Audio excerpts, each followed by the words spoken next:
دنیا بقدر ایفرٹ ہے. کبھی کبھار کوئی مرزانہ بات ہو جائے وہ الگ بات, وہ انبیاء کے ساتھ خاص ہے.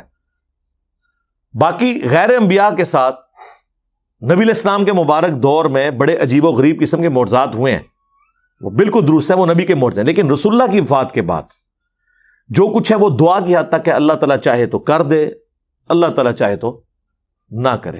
بارش کی دعا کی ہو گئی, ٹھیک ہے, سمجھ آتی ہے بات کی. اس طرح کے معاملات ہو سکتے ہیں. جو اللہ کے فزیکل فینومینا آف نیچر ہیں ان میں اللہ تبارک و تعالیٰ کسی کی دعا قبول کر لیتا ہے. لیکن کبھی ایسا نہیں ہوا کہ جی کسی صحابی کی آنکھ نکل گئی ہے, دوسرے نے پھونک ماری ہے تو اس کی نظر واپس آ گئی, نہ.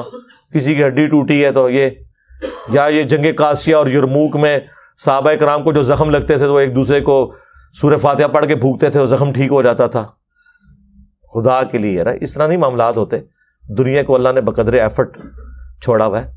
آپ کو تو کہانیاں کرائی ہیں جی, ابو الحسن خرقانی نے کرتا دیا تھا محمود غزنوی کو, اور محمود غزنوی نے جو سومنات پہ جو آخری حملہ کیا وہ اس کی برکت سے کامیابی ہوئی. رات نو بابا جی پھر ہوئی ناراض. بابے کتنے خوش ہوندے تھے جدوں تک نعرہ نہ مارو انہاں دے اگے تسی, یا میرا نام نہ لو. وہ بابا جی کہندے نے ان کے کہ ناراض ان کے, تو نے میرے کرتے کی اتنی کم قیمت لگائی ہے. اگر تو یہ کرتا اٹھا کے یہ دعا کرتا نا کہ قیامت تک اس پلانٹ ارتھ پہ کوئی کافر باقی نہ رہے تو سارے مسلمان ہو جاتے. حضرت ابو الحسن خرقانی ایک بزرگ گزرے, یہ حضرت باعزید بستامی کے سجادہ نشین تھے.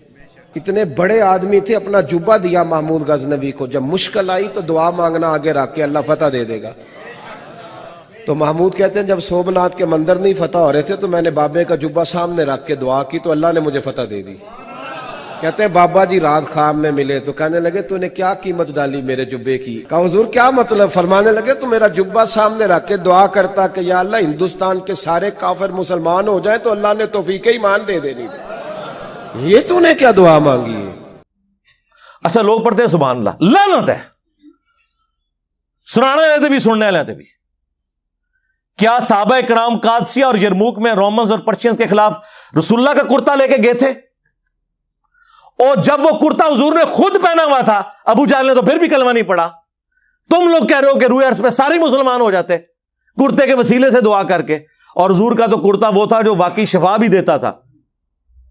مسلم شریف میں حدیث ہے, کالا جبہ حضور کا نکالا اسما بنت ابی بکر نے, ان کا کہ نبی علیہ السلام پہ پہنتے تھے, ہم اس کا دھون مریضوں کو شفا کے لیے دیتے ہیں. یہ تو حضور کا چلے کرتا تھا. اور صحابہ کے پاس تو حضور کے جسم کے حصے تھے, بال مبارک. کرتا تو بہت چھوٹی چیز ہے, وہ تو حضور نے پہنا نا, جو آپ کے بال مبارک. صحیح بخاری میں حدیث ہے, ام سلمہ نے حضور کے چند بال نکالے ایک ڈبیا میں اور کہا کہ یہ نبی علیہ السلام کے بال ہیں, ہمارے محلے میں کوئی بیمار ہوتا ہے میرے پاس وہ پانی کی پیالی بھیجتا ہے, میں اس میں گھول دیتی ہوں, شفا ہو جاتی ہے اللہ کے اذن سے. یار وہ بال لے کے صحابہ کرام رومن اور پرشینز کے خلاف جا کے لڑتے اور بالوں کو سامنے رکھ کے تو فتح حاصل کرتے. جنگوں کی تکلیف کاٹی, 8,500 صحابہ اور تابعین شہید ہوئے ہیں صرف قادسیہ میں پرشین امپائر کے خلاف. کتنے لوگ ہاتھیوں کے نیچے آگے شہید ہوئے ہیں, تسی نگاہ ہی مارتے رہتے ہو. سب کہانی ہے. اور اب تو میں نے آپ کو بہت پہلے پریڈکٹ کیا تھا کہ اب ینگ جنریشن یا تو علمی کتابی مسلمان بنے گی, یعنی علمی کتابی سے مراد چھڑا مسلم, کتاب و سنت کے دلائل ماننے والا, اور یا پھر وہ اس مذہب سے ہی برگشتہ ہو جائے گی, سیکولر یا ایتھیسٹ ہو جائیں گے. باقی فرقے تو ہم نظر نہیں آنے.